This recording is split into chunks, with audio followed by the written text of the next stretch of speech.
The first Omen was directed by Arkasha Stevenson, and it's a prequel to the Omen from 1976. And in this movie, a woman travels to Rome to become a nun, to take her vows and such, and to work at this orphanage. But she soon learns that there is a sinister cult that will probably bring out the birth of the son of the Antichrist, and this is what happens. So this was a movie that, admittedly, I was not looking forward to. I had every doubt in the world about this movie. I'm not really the biggest fan of the original Omen. I don't think about it when I go watch horror movies every Halloween. I don't really watch it that often. I don't even have the Blu-ray of it. It's better than the 2006 version, I'll give it that. The trailers themselves didn't look that interesting. It seemed like Disney and Fox were just dropping the ball in this movie. They were just kind of throwing it out there, hoping that it was just going to get buried, especially under something like Immaculate, which I thought was just all right. But it's kind of weird that both movies kind of came out around the same time. Both around Easter, too, which was really weird. But I still gave this one a chance because I try to see every movie. And honestly, this movie's a lot better than I expected it to be. This movie is solid, not amazing, but it's a movie that I kind of went in expecting to give it like 1 out of 4 stars, but I would definitely give it more than that. So let's start with the things I do like in this movie. First off, the performances are really good. Nell Tiger Free plays the lead character in this movie. I thought she was really good in this movie. I definitely thought she was very kind. I thought she was very helpful. And some of the stuff that she has to do, especially towards the end of the movie, it's definitely very terrifying and definitely very traumatizing. I definitely understood where she was coming from at first. I thought she was very well done. I thought her character was very well done. Ralph Neeson plays Father Brennan in this movie. I thought he did a decent job. I thought, even though a lot of stuff he does is exposition, I thought he did it pretty well.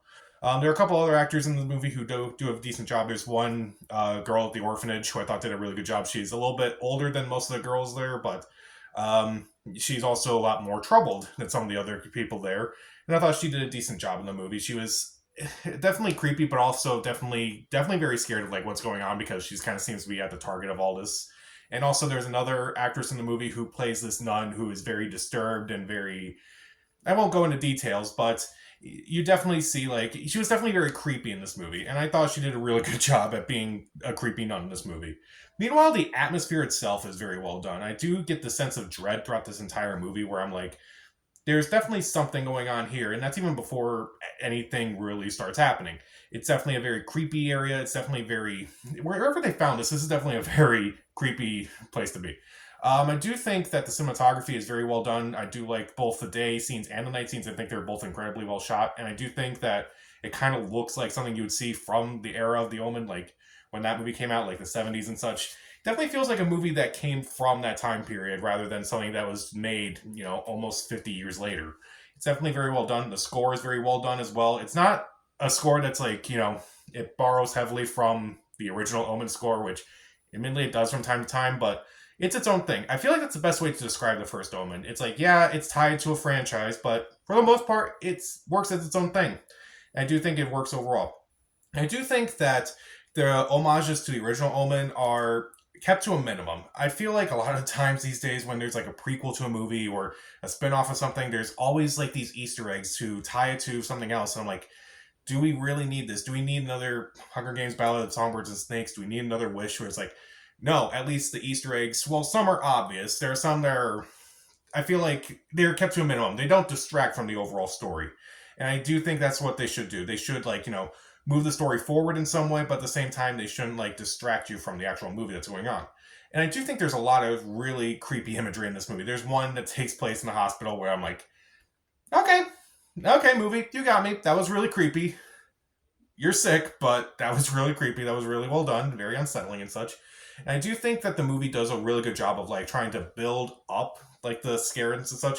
Like it definitely feel like a lot of times there's basically as the movie kind of goes on and on, it definitely gets a lot more unnerving and definitely feels a lot more disturbing. And it's like at least Nell Tiger Free also really helps with that because like as she kind of learns like what's going on and like how she's becoming involved with this more and more, it definitely helps with like how you're feeling in this movie because it definitely gets weirder, definitely gets a lot more disturbing, and it's definitely a very effective movie for the most part, but I would say the movie is also not as creepy as I thought it would be.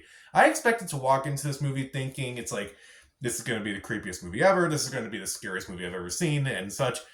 No, I don't think so. Not to say that it's a bad movie, not to say that it isn't creepy. I did think there were a lot of really scary imagery in this movie, but I also was like, I'm going to sleep fine tonight no matter what. And I don't like that with horror movies. I feel like a horror movie should scare me to the point where I'm like, yeah, I don't feel comfortable sleeping tonight. But maybe it's because I've already seen so many movies and like horror movies don't really do that to me anymore. So maybe that has something to do with it. But I felt like it wasn't as creepy as I thought it would be. Like, you know how like in the 70s people were really freaked out by the original Omen, also movies like Exorcist and Halloween and such. Maybe I was expecting that a bit, but then again, maybe because I just sit through so much, nothing is really that shocking to me anymore. I mean, there was a couple shocking things in this movie where it's like, again, kind of sick. One thing of that myself, but you got me. Also, I do think the pacing's a little bit too much. Like, the movie is just about 2 hours with credits, and I feel like this movie would have been. I don't want to say it's like it had to be 90 minutes and such, but maybe there are some points where I'm like, maybe you could have trimmed this up a little bit. Also, they have like a few endings where it's like, oh, this is the ending of the movie. I can definitely understand why this is the ending. No, there's another ending. It's like, okay, now this is part of the. Okay, now it's the final ending and such. So let's just wrap this up and get to the credits. No, there's another ending. I'm like, okay, fine. Way too many endings with this thing. Also, at times, admittedly, I was a little bit confused over a few certain things. It's like, how is this even possible? How is this even happening? And how did this even happen and such? Oh well. And also, some characters I feel like kind of disappear for a while, like the actress who plays like the main orphan in this movie. Her character, like when you find out the truth, her character kind of disappears for a while and doesn't come back for a while. It's like, huh, that's kind of odd. Like his character seemed like a big portion of the movie, and you're not really using that character that much. But other than that, I do think this movie is a lot better than I thought it would be. Is it perfect? No, but granted, I was gonna say probably skip this movie and seem like Disney was trying to sweep this under the rug as much as possible. It's a lot better than I thought it would be. So I do like the performances in the movie. I do like the atmosphere. I do like the cinematography and the score. The homages are kept to a minimum. I do like the creepy imagery. Well, it's a lot of creepy imagery that kind of got to me at points. Escalating, intensity of the movie really worked. Even though the pacing doesn't work and there are some confusing moments and some characters I felt like weren't really used that much. And also maybe I wasn't as creeped out as I thought it would be. It's a movie that I would still kind of recommend. I'll give the first Omen 3 out of 4 stars. See it.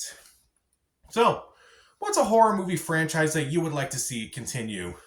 I mean, besides from like what we've seen in the past, we get the first Omen now. We also recently got a new Exorcist movie. Just had a recent Halloween trilogy. Other than something that's been recent, comment down below, subscribe to the channel. This is Pat, and stay safe.